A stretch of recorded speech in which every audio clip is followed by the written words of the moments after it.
Hi, welcome to my channel. Today I want to show you the cornea production process. The first step is pressing and molding. It aims to make the cornea more compact.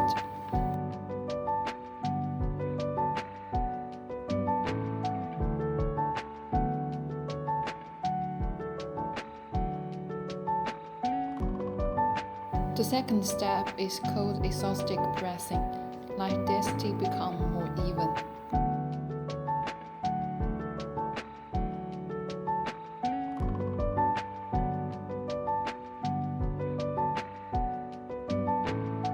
The third step is pre-sintering, make the cornea harder.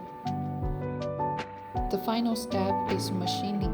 The purpose is let the cornea adapt to the holder in the processing and make different shapes of the cornea. Let's admire the finished product.